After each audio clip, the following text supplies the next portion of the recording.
Nous allons faire appel au reverend Eric Senga pour la déclaration. Nous avons suivi la présentation, nous avons suivi les commentaires.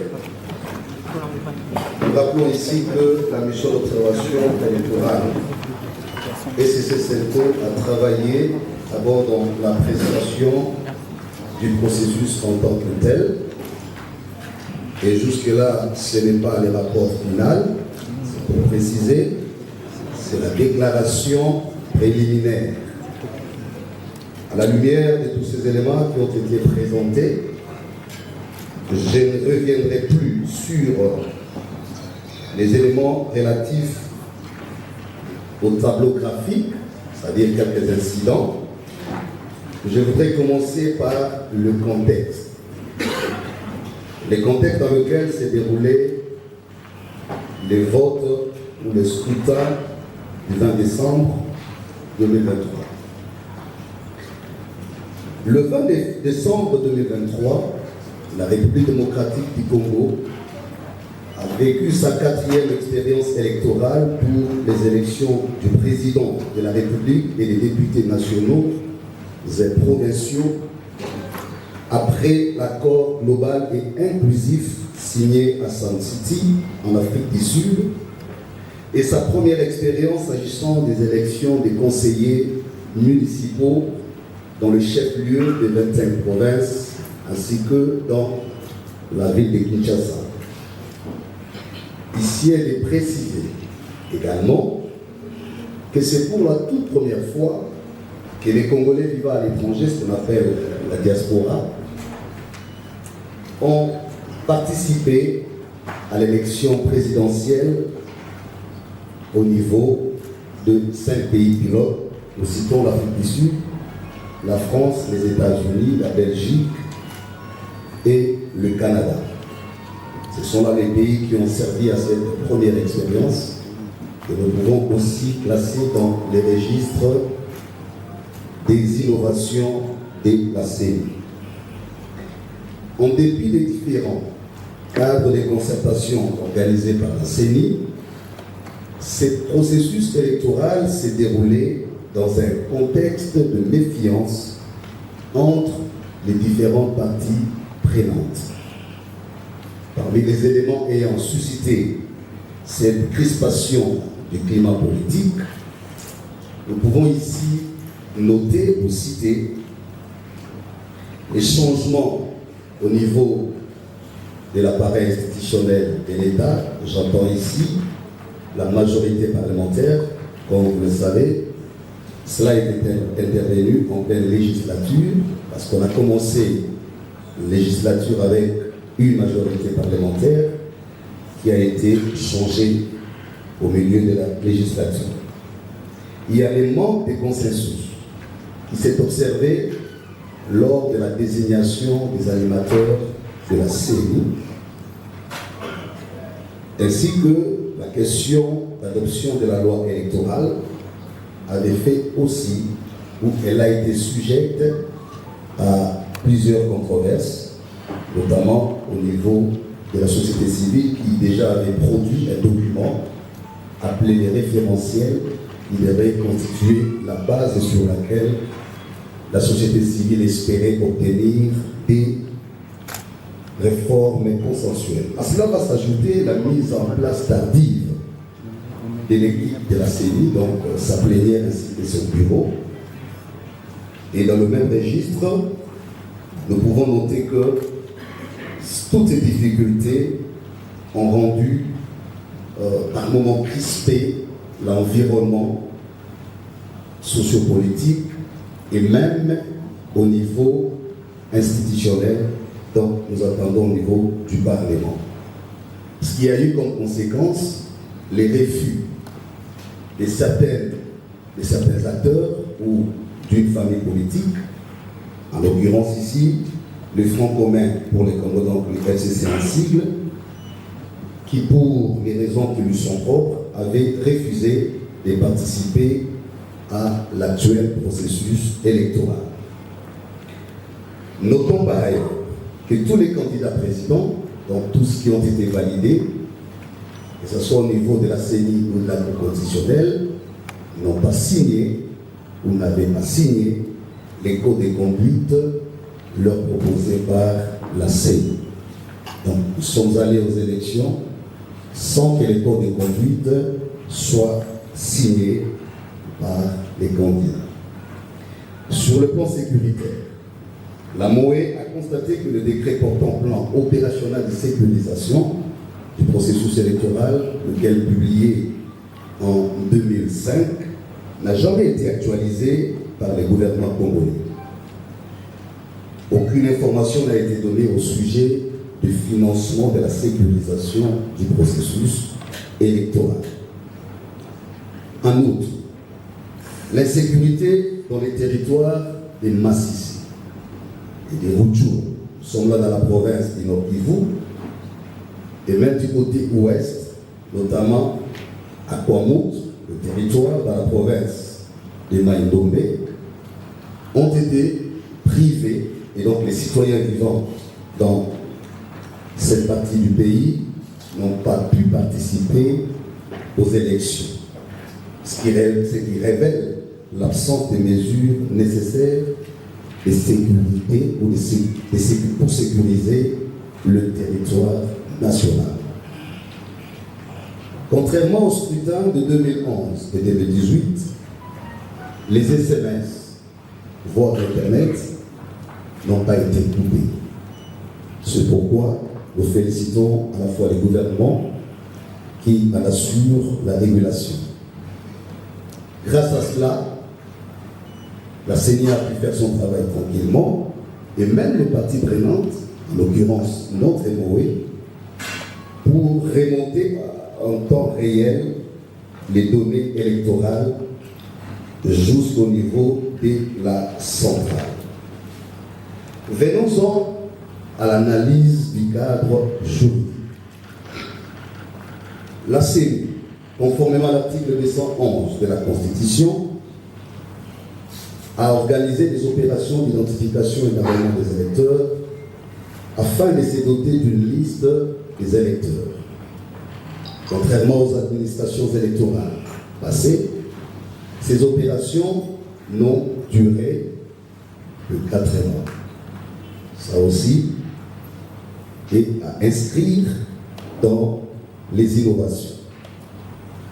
Selon la ligne 84 du calendrier électoral, la CENI avait planifié la production, le déploiement et l'affichage des listes électorales provisoires entre le 22 mai et le 18 septembre 2023. L'article 8 de la loi électorale, sur pied duquel est fixée la publication de la liste définitive des électeurs, nous renseigne que cette liste devait être publiée au plus tard 30 jours avant le début de la campagne électorale. Elle est rendue disponible sur le site internet de la CENI et affichée pour consultation 15 jours avant la date du scrutin au bureau de l'antenne. Cette liste, selon la loi, à cette disposition, reste affichée devant les bureaux de vote pendant le déroulement du scrutin. Par sa décision numéro 111 par CENI, par AP, par 2023, du 5 octobre 2023, portant publication de la liste électorale provisoire des électeurs, la CENI, ce qui a été constaté, n'a pas respecté son propre calendrier. Jusqu'au jour du vote, la MOE Selco SCC n'a pas été au courant d'une quelconque décision de la CENI publiant la liste définitive des électeurs. En outre, l'affichage de cette liste au niveau des antennes et bureaux de vote, tel qu'annoncé par la CENI, n'a pas été systématique. La publication de la cartographie, quant à elle, des bureaux de vote, est intervenue avec un retard de 7 jours, donc une semaine.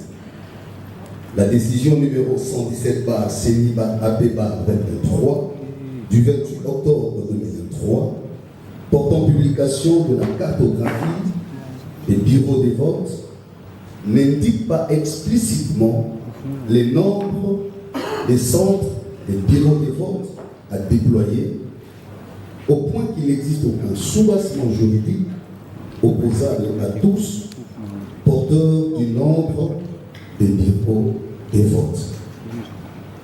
Par contre, la CENI restait ouverte, ça nous le saluons, vis-à-vis de la MOE, au point que, donnant suite au communiqué numéro 008, MOE SCC-CELCO octobre 2023, du 30 octobre 2023, a rendu la cartographie des bureaux des votes téléchargeables et imprimables à partir de son site.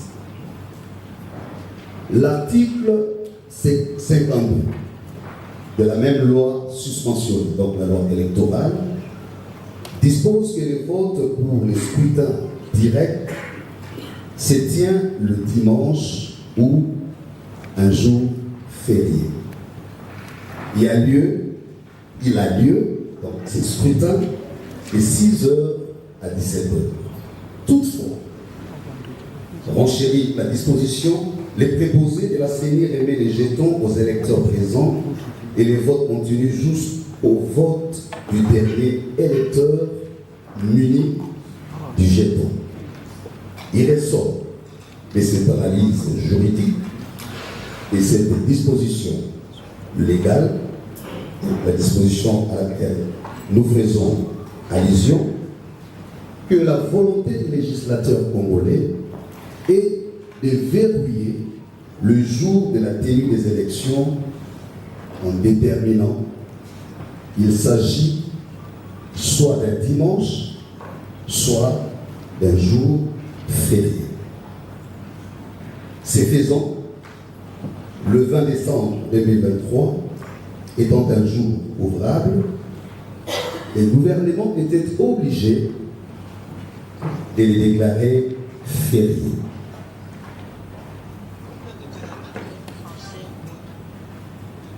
En outre, tout en laissant la CENI la liberté de fixer les jours et l'heure du vote, le législateur donne une indication claire et précise de la plage durant laquelle la CENI devait déterminer l'heure du début et de la fin du vote, soit entre 6h et 17h. Par ces communiqués, donc les communiqués de presse de la CENI, numéro 083 et 084, respectivement du 20 et du 21 décembre 2023, la CENI a annoncé la prolongation des opérations de vote et de dépouillement jusqu'au 21 décembre 2023.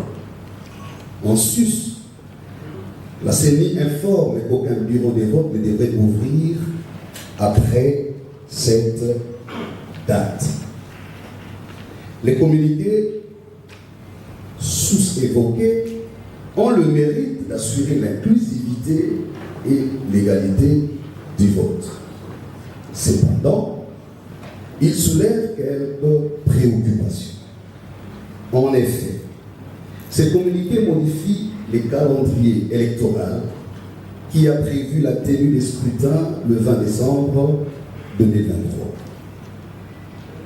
Il va sans dire qu'à leur place, la CENI aurait pu et dû prendre une décision modifiant la décision numéro 044 CENI AP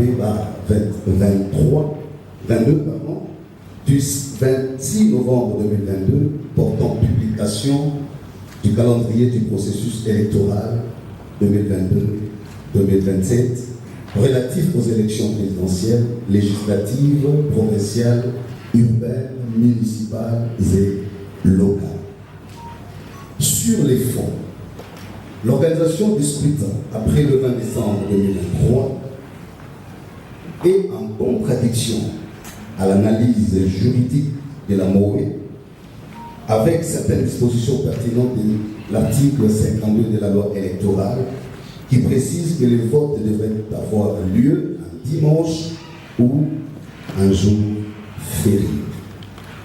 Ici, la journée du 21 décembre 2023 n'est ni un dimanche ni un férié. Il est urgent que les instances habilitées évaluent la légalité des opérations des votes qui se sont déroulées la journée du 21 décembre 2023. Par ailleurs, les votes s'étalent jusqu'au 27 décembre 2023, alors que le communiqué 084 si au évoqué énonce clairement qu'aucun bureau de vote ne devrait ouvrir après le 21 décembre 2023.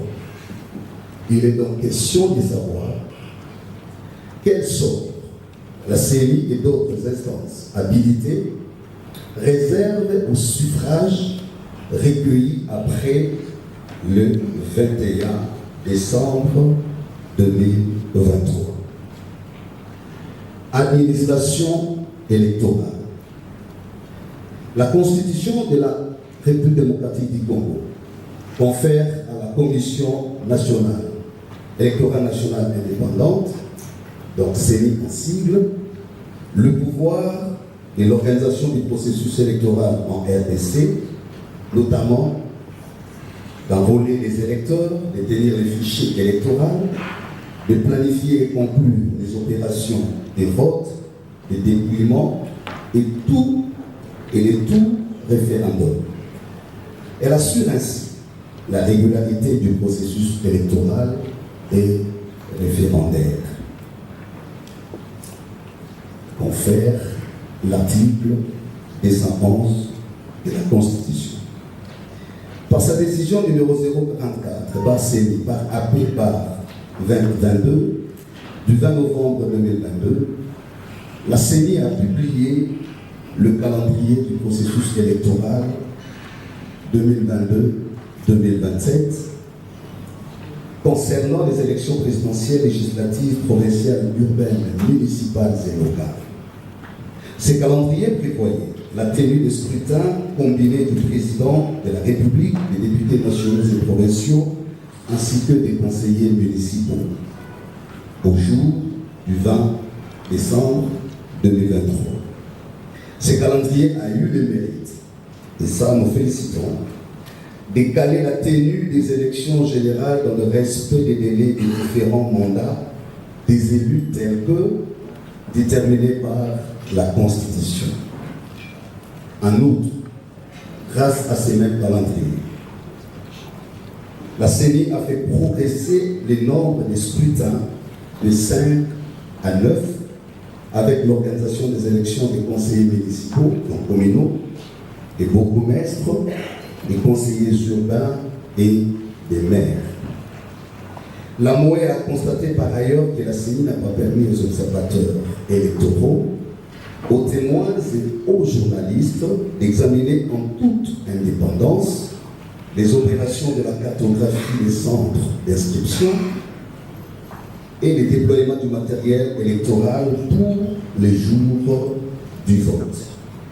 En plus, le fait que l'organisation des scrutins soit étalée sur plus de 6 jours, à l'instar d'autres problèmes logistiques qui avaient été constatés lors des opérations d'enrôlement et d'identification des électeurs, constitue une démonstration des faiblesses au niveau de la planification opérationnelle de la CENI.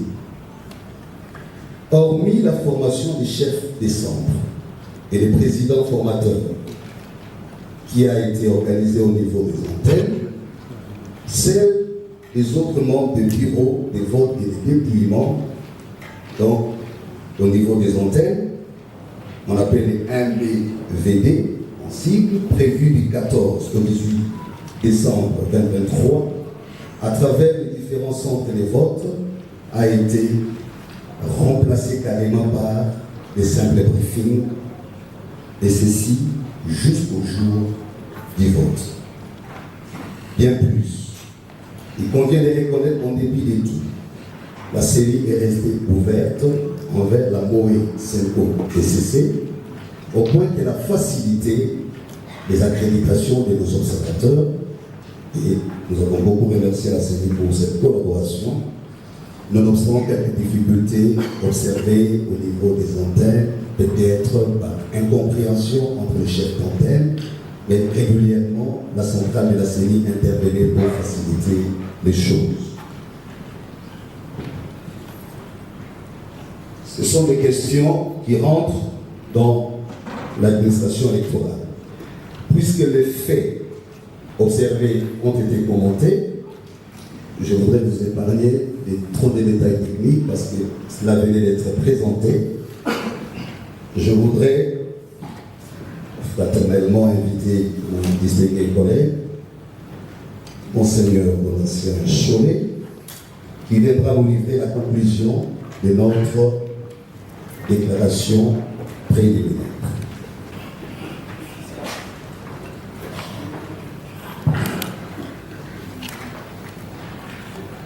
Conclusion. La MOE Senko SCC salue les efforts fournis par la Commission électorale nationale indépendante et le gouvernement congolais, ainsi que toutes les autres parties prenantes au processus électoral, pour la tenue des scrutins combinés du 20 décembre 2023. Nous remercions particulièrement la CENI pour avoir accordé toutes les accréditations sollicitées pour cette observation. Après l'observation des différentes opérations électorales, la MOE note la détermination des électeurs qui se sont mobilisés pour accomplir leurs devoirs civiques en dépit des différents incidents observés dans les centres de bureaux de vote. Le peuple congolais a bel et bien répondu une fois de plus au rendez-vous de son histoire. La MOE Senko SCC salue ainsi la bravoure de ses observateurs qui, en dépit des cas de violence, des arrestations, de l'interdiction d'accès à certains bureaux de vote dont ils ont été victimes, ont pu collecter les données reprises dans cette déclaration. La MOE Senko SCC, grâce au dispositif de comptage parallèle de voix qu'elle a mis en place, constate qu'un candidat s'est largement démarqué des autres avec plus de la moitié de suffrages à lui seul. Cependant, elle a documenté de nombreux cas d'irrégularité susceptibles d'affecter l'intégrité des résultats des différents scrutins à certains endroits. La MOE met de ce fait à la disposition de toutes les parties prenantes un document annexe reprenant ces irrégularités documentées. Au regard de ce qui précède, la MOE Senko SCC invite la Commission électorale nationale indépendante CENI, la Cour constitutionnelle ainsi que d'autres cours et tribunaux habilités à tirer en toute responsabilité toutes les conséquences qui s'imposent en fonction de l'incidence sur la base des calculs des résultats pour les scrutins concernés avant de proclamer respectivement les résultats provisoires et définitifs des différents scrutins. Eu égard aux conditions dans lesquelles les scrutins se sont déroulés, la MOE demande particulièrement à la CENI pour rassurer les différentes parties prenantes de préciser le nombre de bureaux de vote qui ont ouvert le 20 décembre 2023 et ceux qui ont ouvert après cette date en informant aussi sur le nombre de bureaux de machines à voter et de bulletins qui ont été utilisés régulièrement. L'acceptation des résultats par les parties prenantes passe aussi par le respect des dispositions pertinentes de l'article 71 de la loi électorale. Cela étant, la MOE exhorte la CENI à ne publier les résultats provisoires que sur la base des résultats consolidés dans tous les centres locaux de compilation des résultats CLCR. La prise en compte des irrégularités documentées par les instances ci-haut citées constitue un gage pour l'acceptation des résultats par le public et pour garantir au mieux la paix, la cohésion et la stabilité en République démocratique du Congo. Je vous remercie.